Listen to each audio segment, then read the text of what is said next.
And welcome to the Portal Podcast. I have a guest with me, tuning in from Egypt, Ahmed. Ahmed, yeah. Was that Yeah, that's right. good? Uh, we met in Edinburgh, in Scotland. And you had when you came into the office, you've had your trip was something out of like you could write a horror story from that trip you had there almost. It took you what's it like 2-3 days or something to A full day. A full day. a full day. Okay. I could talk my own tears of Harry Potter on train just like J.K. Rowling. Yeah. But my first impression of you when you came in there, that it has stuck to me, that impression. It was a rare one. You came into the room. I think you were late. You had a rough ride from Egypt getting there, and you lit up the room with your energy, and you were. I think you were. At least then, I thought this is the most extroverted, socially gifted person that I've met in my entire life. That was my first impression of you. I hope that is a good thing. Of course it is. But one of those people will come in with lots of strong energy, like, oh, whoa, relax, No, brother. no, What's with no, that no, no, energy? no, no, no, no. I know. There's those types of people. We all met them, and there's types of people like you that just made me feel comfortable because, yeah, that was just my first. So now I'm going to throw you under the bridge here because I don't give that kind of impression usually to people the first time I meet them. So what was your first impression of me, and then second impression? Wow. Okay. Okay. You know when Elsa went into her snow and ice castle out there, I was Yeah. like, that guy has just come out from a very, very isolated elsewhere on this planet, just Yes. trying to explore what's out there with you know, you've got baby eyes, you're exploring everything around you with baby's eyes, when the baby just starts staring around, looking at things and learning things. That's what I had of you as the first impression. And then when I thought about it the other day, I realized that this guy has been through a lot of unlearning to be able to explore the world with baby's eyes again. So, people don't come to this world with fresh minds, fresh eyes, unless they actually go through a whole process of unlearning what they've been dictated, what they've experienced, to have a real fresh start of life. Yes. That's interesting and correct because I was there with my baby's eyes, observing, looking, and enjoying the shit out of it. To be completely honest, I'm a curious person, so thank you. And that's what I said before we started recording. Also, the other side of the big wall, and I also come from a small town, so that doesn't make it easier or help either. Yeah, but you've had your own experience. I mean, coming from a small town does not invalidate or belittle your personal experience because it is a human and a course of life experience that you and many other people have been through. Yeah. And that is absolutely valid. It doesn't really have to conform with how busy other courses of lives are because it was busy in its own manner. Maybe it was busy with quality rather than quantity of activity. Yeah. And I mean, I've always been quite weird in certain ways. I find my things and I, get obsessed by them. For 10 years of my life, it was martial art, for example. And, focusing like that on something, trying to just bam, bam, bam, and having the luxury to be able to do that. It makes, like this a bit. It gives you perspective, a very specific perspective on things. I agree with you. Absolutely, wisdom is, as Joey might say. Yes, yes. But yeah, interesting thought there. What is it that you do now for? How do you spend your days? Let's just put it like that instead. Well, there's pre-pandemic and there's post-pandemic, and in Egypt, I would say there is post-pandemic Mm. because you look around the world and then you see that most of the Western countries or most part of the world are still living in the phase of the post-pandemic. I'd say we are in Egypt now in what I call the post-pandemic, phase, which is we're dealing with it, we're accepting it, we know it exists, but I think it's because of how extrovert we are. We don't want the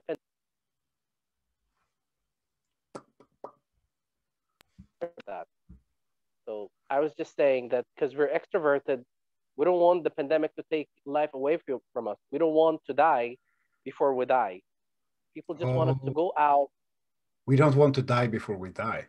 Yeah, I get. Yeah, Yeah, good one. yeah. I mean, I mean, I don't say that necessarily that Eastern countries or Egypt or Egyptians are highly spiritual, but we grow up with this belief that whatever is meant to happen is going to happen anyways, even if you're locked up in a tower up far in the north. Mm. So just live your life as if, you know, there's no tomorrow.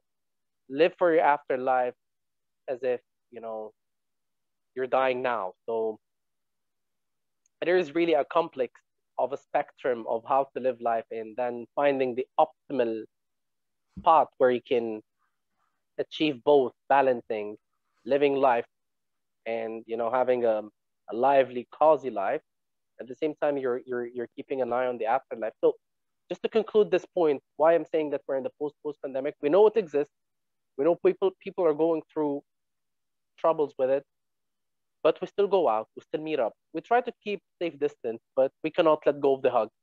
So people came up with new ways of giving hugs. So instead of just putting cheek on cheek, you would hug shoulder to shoulder, looking the other side to make sure that whenever you're greeting somebody, you're giving them the warmth of the hug, but Mm. you're not giving them the virus if you're carrying it. No. So yeah, I don't know this. Some people might regard it as being careless. Some people might regard it as recklessness. Some people might call it ignorance. But I think that this is social resilience. As I said, people here chose to live and not to die before they die. Just not sitting locked in all the time, keeping the distance. We've had our share of that. It's worked for a while, but it's like it's getting to everyone eventually. So let's just get the ball rolling. Yes. Might seem too dangerous, but we have fun nights. Let's just say that. That is, I haven't hugged someone outside of my family for almost a year. Wow. Yeah. Well, I mean, I admire your strength, Tommy. I admire your strength. Maybe we're just weak. Maybe we're just not able to deal with it with enough strength of, giving away the warmth of hugs of people we love. But I think also I we really have, admire. it's a bit different, the culture up here, we're not so huggy, huggy people. But I've been doing grappling, Brazilian jiu-jitsu, martial art, where you have another person's groin in your face or yeah, rolling So it has around. to be in context. Basically. Yeah, so I am a bit different. I like human contact, and so I struggle a bit with that. It's but for many people I see also that it starts to take a toll on them. Mm, There's mm. something wrong not being able to touch other people, and you might approach someone in the food store and they take a couple of steps back and like, this is very, very, very strange. Like And that was before pandemic, even. no, no, no, just a bit maybe. But Just one now, step. After pandemic, it's 2 to 3 steps. yeah, but you have this Swedish memes, if you place yourself in an empty bus, and if someone is sitting next to you instead of as far away as possible, that person is probably going to murder you. Like Oh, it's just a meme, but yeah, there's it reflects social stigma and social fears. But you know what, Tommy? culture is culture. I mean, you cannot entirely explain or rationalize why the culture is like that. And I empathize with you, Tommy, because standing out of your culture is something that is very difficult, something that is really hard to handle. And for the second time, I say I admire your strength, putting up with that. That you come from a culture where people do not like or do not prefer human contact or physical contact, where you actually appreciate that because it's a natural human thing. Yeah. Um, we cannot really rationalize, or we cannot. Um, we're not here to judge whether this is right or this is right or that's wrong or that's wrong. But we can say that there is the adequate amount of need for everyone that needs to be met individually, apart from the group that they belong to. And if we talk about individuation, that might take about 10 podcasts on its Mm-hmm. own. Mm. So yeah, sometimes individuation, as much as it boosts one strength, it might be a drawback or a holdback, especially Yes. if you realize that we belong to communities, we've always existed in communities. I was watching a video on a German YouTube channel. It's called Kurzgesagt. It's an amazing channel. What was it called? And You said. Kurzgesagt, which is in a nutshell. I'm not sure I'm Ah. pronouncing it. Okay. Yeah. Yeah. Yeah. Yeah. You know them. No, but no, no, no. Yeah. Well, I'm gonna share some with you. And they were talking about why people fear loneliness and why there is a lot of loneliness and why it hurts mentally, emotionally, and physically. And it turns out that actually this kind of fear is not natural. It's No. been inherited throughout the years because back in the times, I mean, thousands and thousands of years ago, loneliness meant death. Somebody is on their own, it meant that they're going to be cannibal or cannibalized, or they're going to be mauled by some sort of an animal. Yeah. So it meant danger and death. And it is suggested that it's been inherited in our psyches or possibly our DNA that Mm. we fear loneliness eventually. So yeah, we're in a time, or actually life pushes you to be individualized. Yet again, we're back to that spectrum of um, where you have to find the optimal point where you balance individuation with belongingness or belonging to a community or a group of people. Yes. Because we're everything, Tommy. We're everything and we're nothing. That Yes. makes sense to you. That we're everything and nothing. Mm-hmm. Yeah, it makes sense to me, but I don't have the vocabulary to explain how it makes sense to me, and I don't have, no,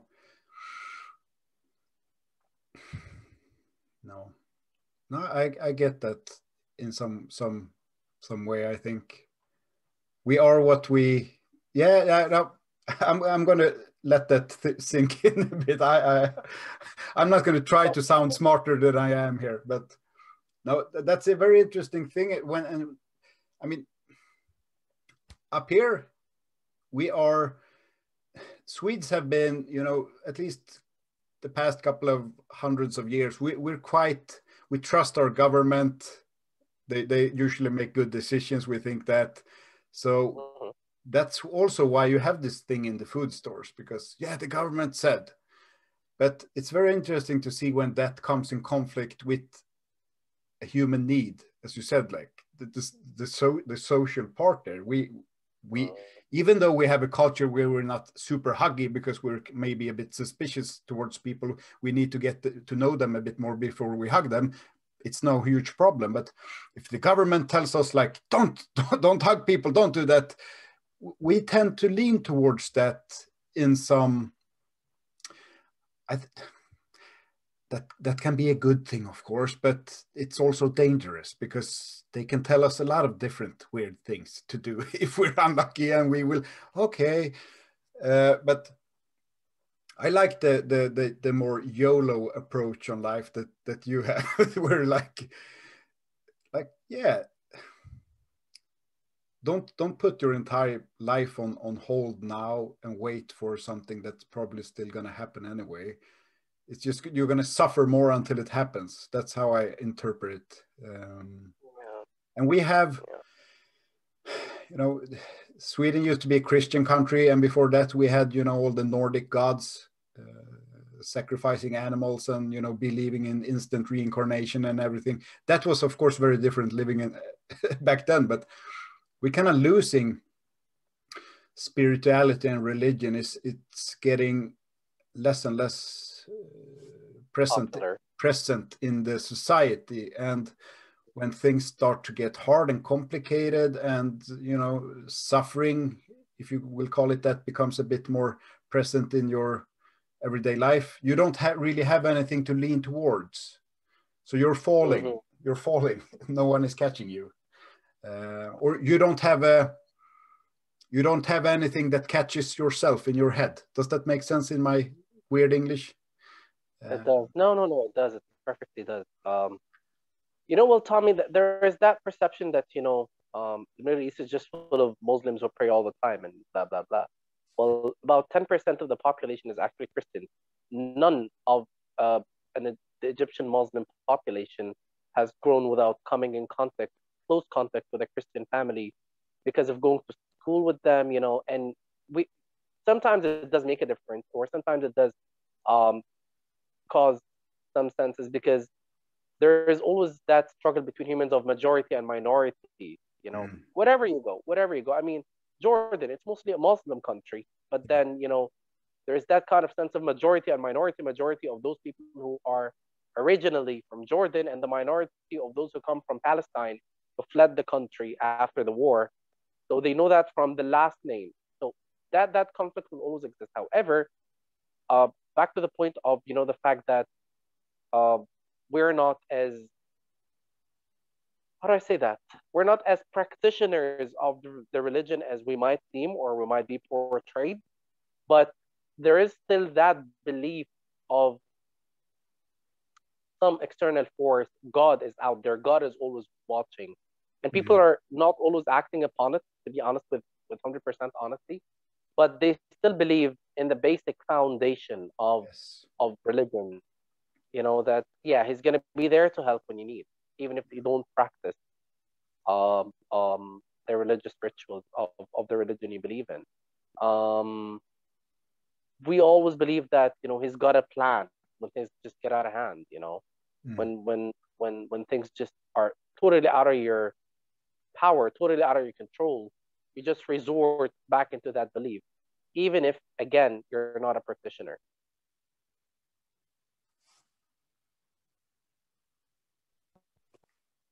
My phone keeps ringing. I'm a very important person. Oh, see, that's the price of being extroverted, actually, Tommy. Oh my God, yeah.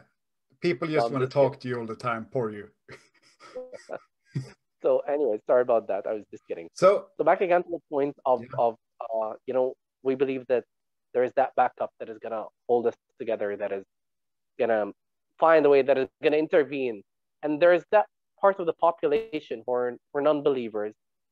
Unfortunately, most of them are just following the influence of the West. Some of them are actually non-believers because they believe in non-believing, you know. They've been through the process of you know, denying the foundations for whatever experiences they've been through. And I'm not saying that this is right or that's wrong or this. I'm just stating what exists around, you know. Yeah.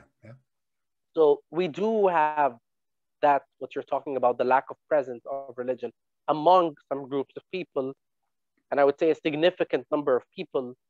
But you know that deep inside in their hearts, deep inside in their heads, because that's what they've grown with, unintentionally, it's embedded in their systems that there will always be intervention. Things will just unwind, and then they might just call it. They wouldn't say that it's God. They might say, "Oh well, nature intervened and it did its thing or her thing."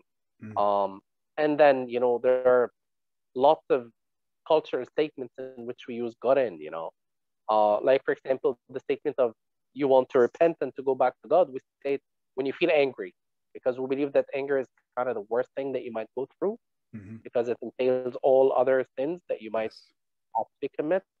So there are lots of non-believers that repent in the statement using the name of God that they believe that they don't believe in. But yeah. It is just out there, and yeah, despite the fact that we come from different backgrounds, despite the fact that there are groups of non-believers that exist, significant numbers, Mm. it is still embedded in our souls, possibly in our DNAs as well. Have you ever heard about the theory that actually religion can be inherited through your DNA? Explain to me. Okay, so there is that theory that says, um, well, it was a research that says that there are 10 reasons of happiness. One of them was being religion, and then studies said that the 10 reasons, some of them or most of them come from your DNA, and religion being one of them, it might be that actually religion is part of your DNA. So if your ancestors have been practicing a specific religion or a specific ritual, at some point, you or one of your predecessors will come back and practice that ritual. That's interesting. That's very interesting. Yeah. To me, it was just a theory, Tommy, until someday, because I lived in Colombia for like a year. Yeah. And then, I used to go to the mosque because we have to do the Friday prayer every week. Mm. And not that I don't think it's wrong to do that, but I'm so sorry. I'm so No, sorry. no Imagine that there problem. were No problem. four different people calling, four different people calling. A moment, let me try to take care of that. Just keep in mind that you have to rewind yourself 5 seconds when it happens. Okay. All right. So, Then it's no problem. okay.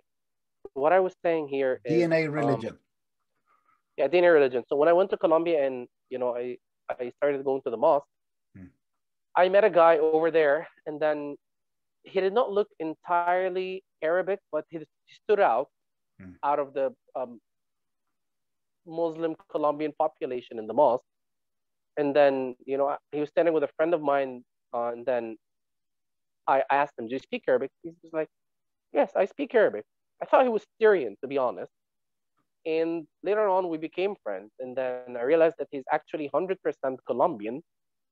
And he had come to Egypt to learn Arabic, I don't know, some years ago. And he stayed here for 7 years. Wow. Learning the language. And he chose to convert from a very Catholic family to Islam. And then the conversations went ahead. I realized that he had converted to Islam when he was 12 or 13, about 5 or 6 years before he came to Egypt. Digging deeper in conversations, Tommy, I realized the fact that his grandfather was actually Syrian, who was Muslim, who came to Colombia as a Muslim, married a Catholic woman. They gave birth to his mom. His grandfather just, they went through a divorce, and he flew away to Russia. And then he'd never met that guy. I mean, my friend that I met in the mosque had never met his grandfather. No, so he wasn't, no, yeah, I get it. Never in contact, never acquainted. He doesn't know much about him. He just knows his picture and his name. But then he was intuitively guided to convert. Yes. And to me, that was like, whoa, man, you just proved the theory that was just a theory to me. And when I asked him several times, what is it that made you convert? What is it? What is it? When you try to explore things with lots of questions, he never had an answer. It's like, I was just excited to. I just felt it. I started reading online. I started exploring things, and it's not like it was something that made me curious. I felt like I'm in my element when I did that. And I'm not saying that, I did that because it's Islam, but I'm just talking in general. You'll find people converting from Islam to other religions as well. And that is just because it's possibly inherited in their DNA. Yes. That makes a lot of sense to me in many ways. I've been thinking about that quite lately, especially now during the pandemic, because a lot of people have been spending a lot of time outside, especially during the winter time, especially when the bars are not, they're not closed and stuff. It's quite open here, but if you take someone in Sweden who call themselves an atheist, and you talk with them about when they have, maybe if you dip your toes in spirituality and talk to them and try to, when do you feel the most like in tune with this experience, or what strengthens you, or whatever. A lot of people describe, and I've felt this myself so many times, when I'm outside in the forest, for example, when it's 20 below minus, nature is just biting you, and you stand there and look up to the trees or something, you hear some animals or something. When people describe, yeah, my day in the woods, just taking walks, lighting a fire or something, they talk with it in a way as you would describe almost a religious experience. Does that, do you get my point there? And I felt that myself this summer. I spent a lot of time in the forest. Also last year I was sleeping outside in the winter, building my own camp, having a fire and stuff like that. Almost you start hearing things, you start sensing things, you start thinking thoughts that you haven't thought before, that are in some ways larger than yourself. And if we look at our history up here in the north, a huge part of our ancient religions has been very connected to nature, almost like a nature religion, like pagan traditions. Just a weird example there, but I get your train of thought there, and I definitely believe there's something to that. Christianity was something that was kind of forced upon us. Like they came here and like, hey, believe this, and people were like, okay, or some people were not okay with that, but there was forced with anything, I mean. Yeah, but that brings a question here, Tommy, if I may ask. And it's very rhetorical, very philosophical. We have an answer for it, but it's not about the answer that we're gonna get. It's about the depth of the answer. So the question is, what existed first, Tommy? God existed, or religion?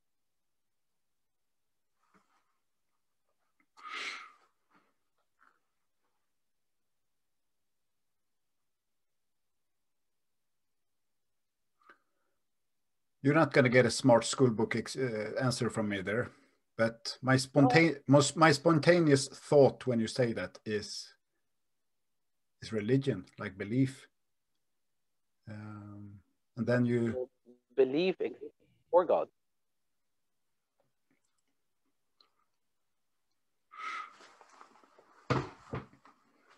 Belief. I don't think that there's a wrong or right. Yeah, but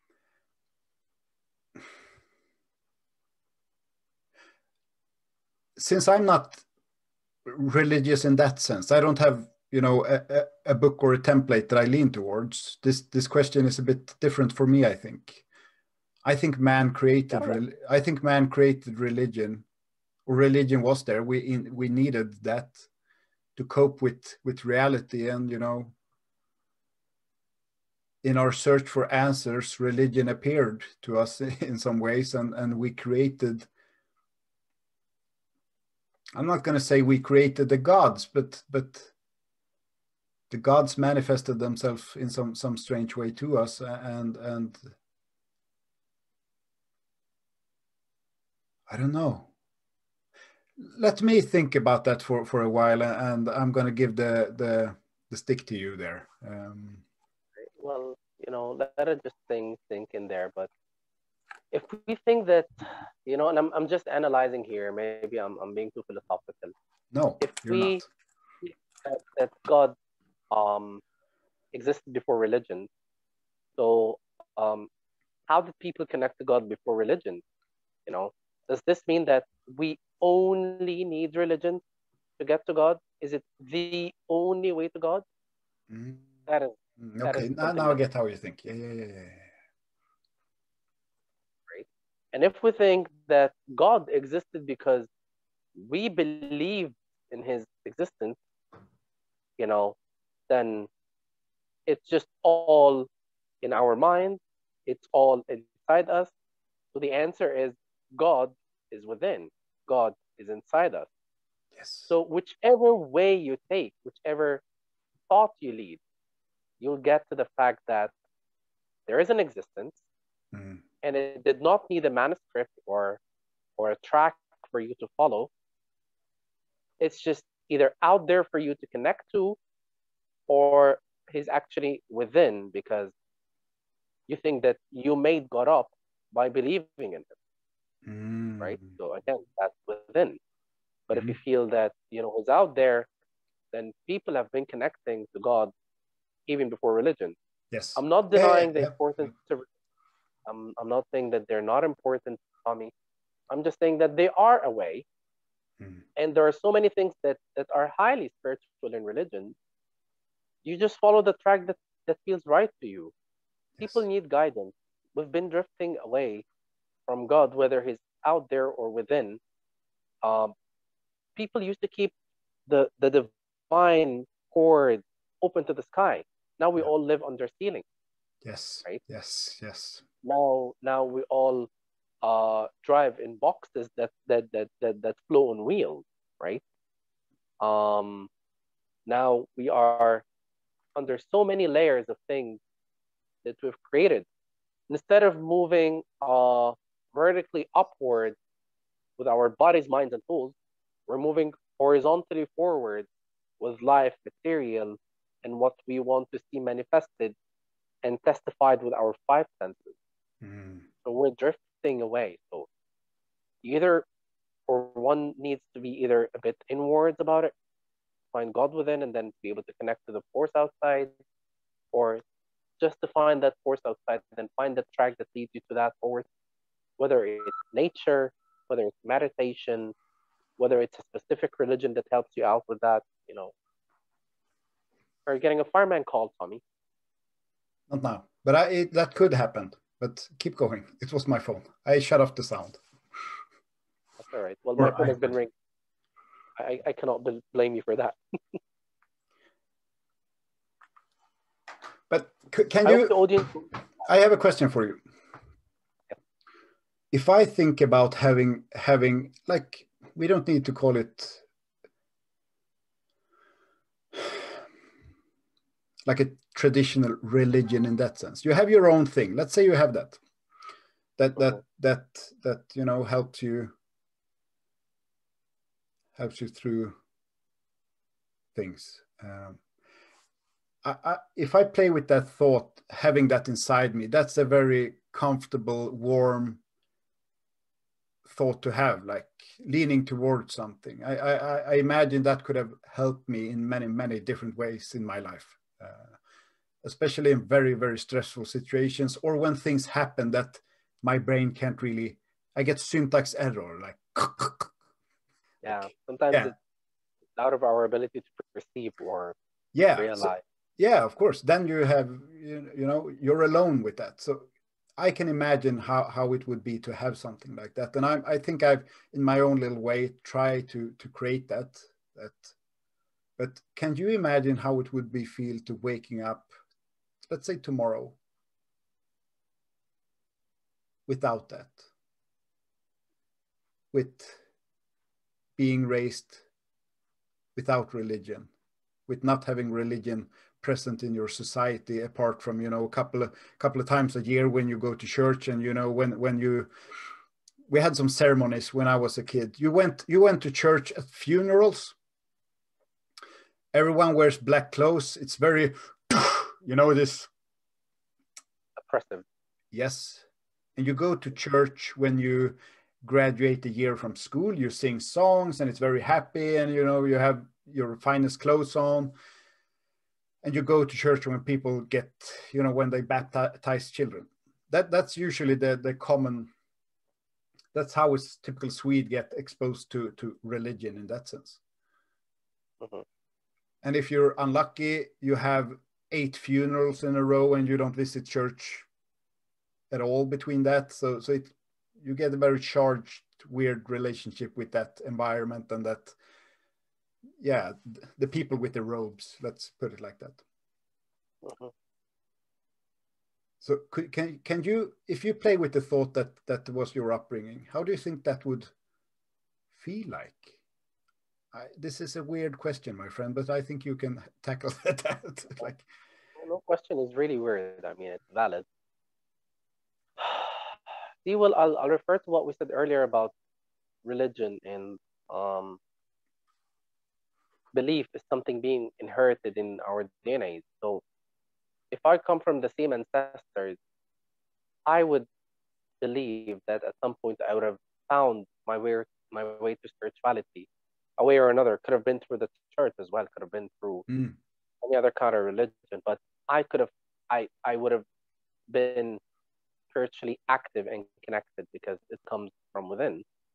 let's say If you're I'd grown not. up, if I don't come from the same ancestors, well, then I'll definitely have a different course of life that depends on so many inputs that we don't have. I know, but I'm going to simplify the question. You're too smart for this question. I know that, but let's say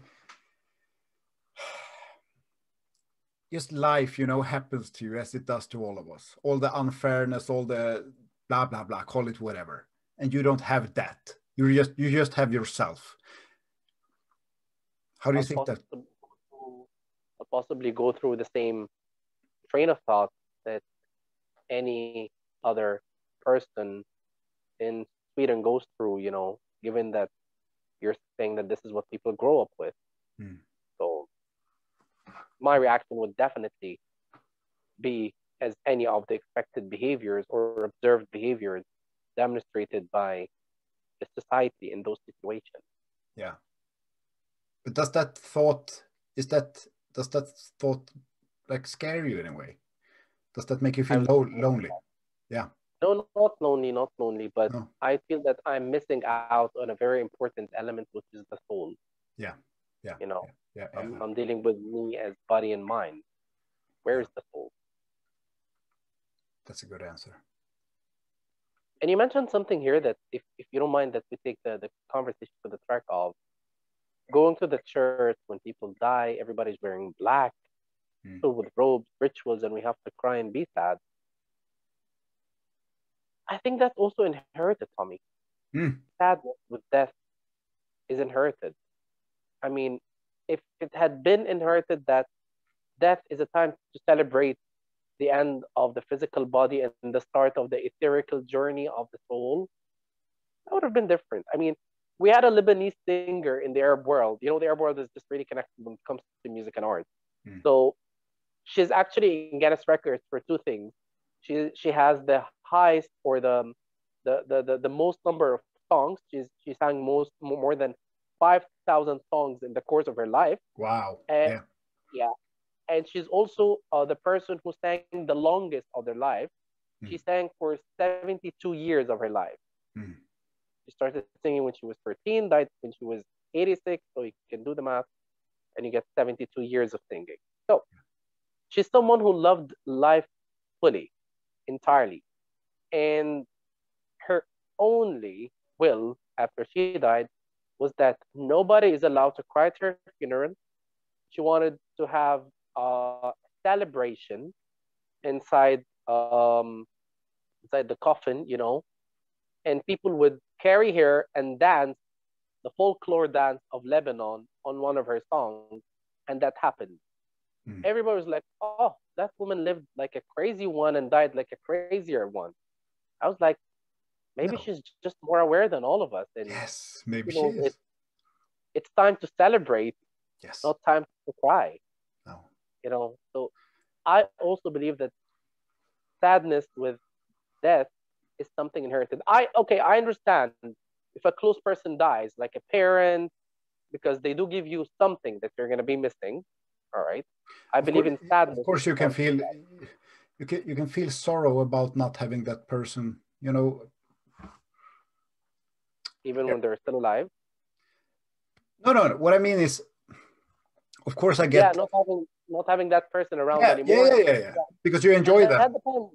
That depends on how much they are involved in your routine, daily, weekly, and monthly Yeah, routine. of course, of course. Yeah, that's the sense of loss. That's totally psychological thing. Yeah. But I mean, feeling sad whenever we hear that somebody died, and we go like, you know, why don't we just feel happy for them? I mean, Yes. they're moving forward, and we're the ones who are actually technically still in process. I don't want to say stuck here, so I would be suggesting suicidal things, but no, we're not stuck. I mean, we are still in our own process of growth.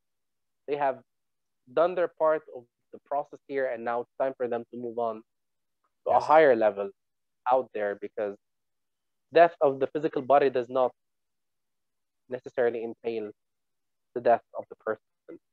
No. But Some imagine people living are a actually walking imagine around us. imagine living in a society where kind of that is the default way of seeing it.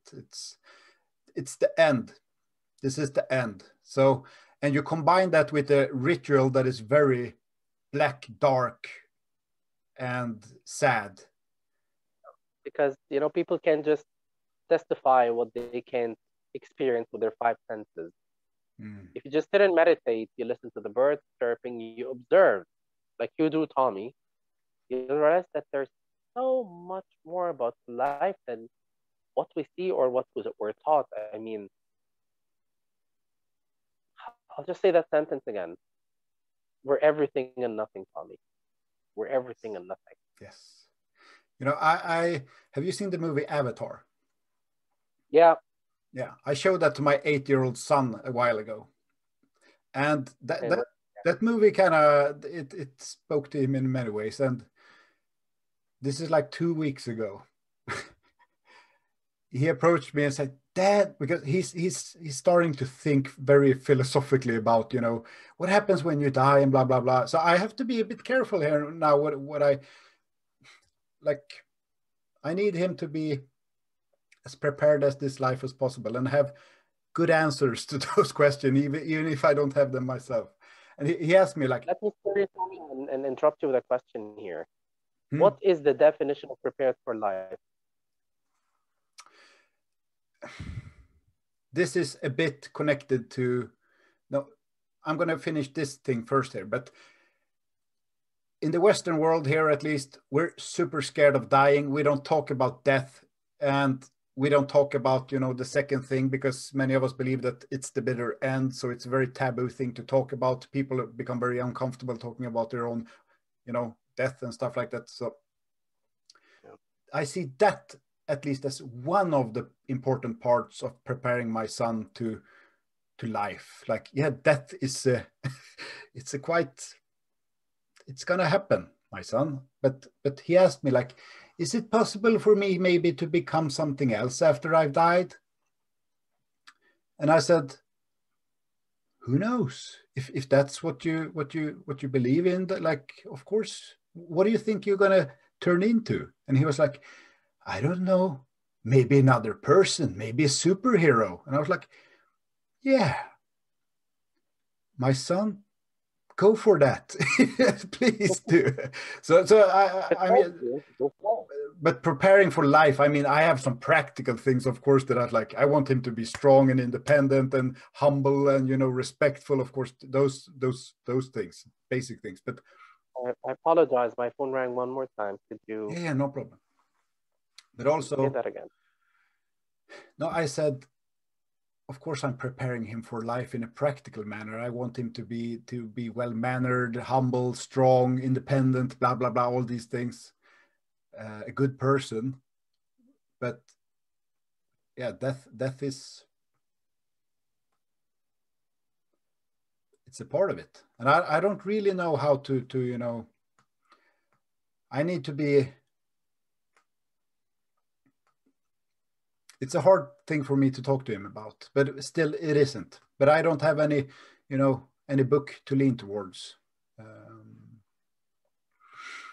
Yeah, I'm thinking out loud here just.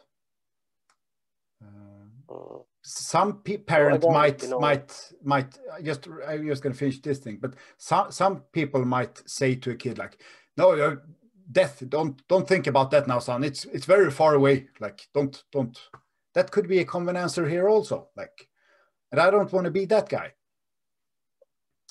Because and there's a lot of strength in that, Tommy. There's a lot of strength in what you just said. yeah, but I don't. I'm not saying this to sound like some tough guy or something. Like death in its dying doesn't really scare me. Like I come to terms that that's going to happen. Like I don't know how and when, and I'm going to do my best to avoid it, of course. But what scares me is not being there for my kids. You know, that scares me. But the dying part itself, well, Tommy, yeah, it is what it is. And you know what? We've been taught so many things that we just consciously decided to let go of, and that you might do that to your son, but then you have to accept the fact that the results might not entirely be down to what we intend to get, right? yeah, As we're having this podcast, we are intending to inspire or enlighten or maybe impart with people what we might have, or but then the results of this podcast is not in our hands. So what we might need just to make sure of is that we're always aligned with our values, clear good intentions, possibly, um, good energy for everyone, and that we are in our own element, so we do not consciously or unconsciously violate someone else's boundaries, barriers, rights, or elements either. yes. You should make a little book about that. Oh, well, see, the problem is extroversion comes with lots of randomness, if that's the word. Yeah, randomness is good. Yes. Yeah, so I might start with a page that is talking about, I don't know, good intent, and I end up talking about how good it is to sell candy. Yes. It's really hard to stay in one line of thought when you have lots of energy towards life and people. It's a challenge. As How do much you, as extroversion might seem good, it's quite a challenge. how do you okay, pandemic life is a bit different, blah blah blah. But when you wake up in the morning,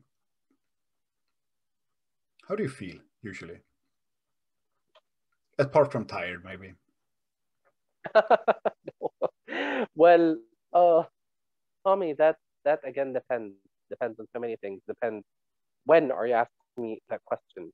On a daily routine, on a normal day in which I had no major input, or what kind of day we're talking about? What kind of phase are we talking about? Okay, What kind of waking up are we talking about? let's narrow it down. Okay. I'm just curious because you're a person that is very full of life, and you know you have this way of expressing yourself, and I just imagine being you waking up is you feel like something is pushing you forward, like Like there's a drive towards life. yeah. Well, I'm gonna be honest with you. I definitely have my days, my weeks, and my months of, oh yeah, another day. Of Oh, one course, more of day. course, you're human, right? So, or are you? I mean, uh, I guess so. Yeah, good. I think I'm demonstrating the features of a human, you know. So Yes. far, we're not sure. So, a normal day, I would just jump out of bed to open the window and see the sunlight. Mm. I mean, I really like the morning light. I don't like the night with fluorescent light. I like the night with warm light, LED light, because it resembles the sun. And, you know, the sun signifies much to us in this part of the world. And I don't know. It's just that all I think about is that morning is here. Let's just make that a good day. Yeah. Yeah. Try Yeah. to think of the things, the major things that that I have to get off the list, Yeah. put them in the time slot that they need to be done through. So I make sure that I have the time to relax and I'm not feeling you know, what do I have now? What's next? Or some days you just do like, it's okay to let go of everything and just sit inside. It's okay to say, no, I'm not feeling ready to go out. I'm just gonna sit back and enjoy myself being in my element. Mm. That's perfectly fine. I try to transcend. I mean, the question that keeps going on in my head, how am I gonna transcend to a higher level today? What is it that is gonna show me that I'm getting up to a higher level? You know, Yes. This is what I'm we after. think, yeah, we think lots of emotions here, Tommy. We think lots of emotions, and Mm. some people think it's wrong. And I used to think that it's emotions. Oh no, emotions. You should be emotional. But I realized that we are all emotional. Even the most rationalized people in this world are emotional. Yes. They do things that comply with their logic because it puts their heart In at a special comfort. place. Yeah, yeah, yeah. Right? Yeah. Yeah. And then eventually that means that it comes from an emotion. And Yeah. then why do we shame people who say, oh, you're just being emotional about it, or oh, that's too emotional? Yeah. Yeah, because that is what your body gives you as an alert internally about things. You might be drifting away, so that's why awareness should be key. There is one thing that I've always said to my students here: be aware, be awake, and always remember that when you wake up, you are a better person today. Today Yes. I wake up as a better person. Today I wake up as a better person. Today I'm a better person than yesterday. What makes me better? That I try to transcend, making sure that I'm keeping to my values, refining them, identifying my motives, and then understanding that if people do not understand that everything comes from emotion eventually, that doesn't mean that I should look down on them or anything, or that, oh, wow, you're not engaging in that philosophy, you're not transcended enough. I would just say, well, they are in their place right now at that moment. At some point, they will realize that. Mm. That's a good, interesting answer. Yeah, It is. I yeah. of course, lately I've been having this feeling when I wake up, even though my son has woken me up like 5 times. So I slept like for 2.5 hours, and it feels like my head is burning, like literally. Uh, I had this feeling like let's let's try to with the energy I have and the resources that I have available in me right now to maximize this day, this experience, and that have made it exciting to wake up. So when I wake up, I'm like a kid. You remember waking up as a kid to this adventure? Maybe you Yeah. had a holiday from school or something, and you're like, the first thing I did was just run out. Like, I don't know what to do, but I'm going to do something. Of course, it made it makes it harder for you have job, you need to make breakfast, I need to prepare kids for school or something. But I've been home on parental leave now for 6 months. I've had Oh, 6 months of caring for my two kids, and having the luxury to wake up and feel like, okay, they need to have food, they need to have clothes, I need to change diapers, I need to take them for walks. But apart from all the basic needs they have and that I have, I can kind of do whatever I want to. yeah. So yeah, I know it's a very luxury thing to do, but also it's since they like. Then there's gratitude. There's gratitude in what you're saying, Tommy. I mean, what you're saying with this energy that I come up with this energy or I wake up with this energy and I want to do that in their basic life needs. One can sense gratitude in your tone, you know, Mm, doing things with gratitude, taking care of your kids. There is strength in that, Tommy. Deciding to choose others over yourself, there's lots of strength in that, Tommy. And, you know, that just brings more energy and it brings abundance and it brings more than you want, you know. Life sometimes seem really hard, but if you just try to put in whatever work, it always gives you the results you're looking for. And that is a very positive thing. yes, I admire that, Tommy. I admire that of you. thank you. Thank you. But Well, Tommy, I think we've been 1 hour through with the podcast now. Time flies, right? Yeah. So, Let's make this part 1. oh wow, I'm happy. And you get to decide the name of the series. But this is an introduction to you, to the audience, and to your train of thought. And we're gonna need to let that sink in a bit and see this as a warm up. And yeah, you can be the Portal Podcast spiritual guide and mentor, like a Gandalf person. How about that? Gandalf the Grey or Gandalf the White? It does make a difference, you know. No, Gandalf the Cool. The cool. Okay, I love that one. Thank you for that, Tom. Yeah, not gray yet. So, but you have the wisdom of the gray one. So very exciting talking to you, and your energy and wisdom is contagious. So. Well, I hope it inspires, and you know, I just want to wrap this up with the final note of let's just go transcend, Tommy, with our date. Let's just go transcend. Yes. Great. Thank you so much, Tommy, for that. I really, really, really highly appreciate that, and I mean, I can't believe that it's been an hour already. Time just flies when you have these mindful discussions with a person like you. Pleasure is mine, and thank you for that. And to the audience, look forward to other episodes. Good. God.